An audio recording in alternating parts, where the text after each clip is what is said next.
what I just said there in Eno. This is Chief Hart from Sheshatshiu First Nation. Just talking about the protocols.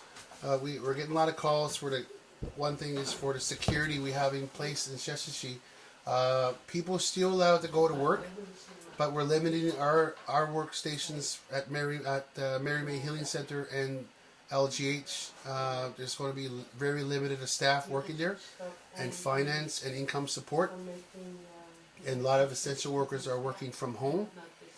But we're still, the gate will be there. They're taking numbers, how much traffic we're getting in the round of a day. Like yesterday, we had a big number, about 200 traveling out. And so that's a huge number. No one should be leaving the community unless they gotta go to emergency drugstore or the grocery store. But if you know anybody going into Goose Bay, you can get your family members or friends to pick up your prescription if you need to pick up your prescription, and call the drugstore ahead time.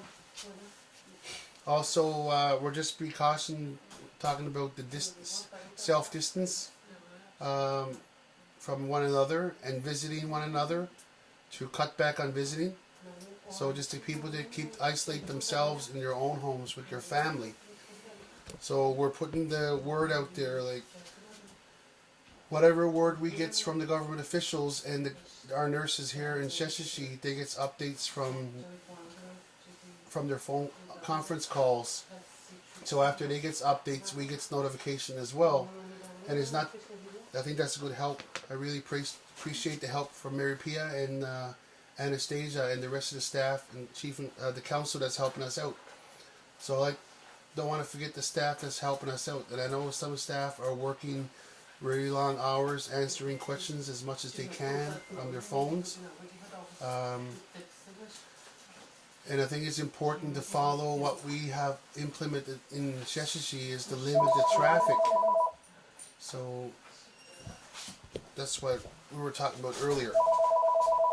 So that might be the doctor there. There's going to be a doctor calling in on the show. There's going to be a translator for questions. So if there's going to be Pauline McKay will be calling in and translating for the doctor. Yeah, and just hold on. Give me a moment. She's right here. Okay, the doctor's online there now, but I will be updating after for the English part again. Sorry, and I'll be back.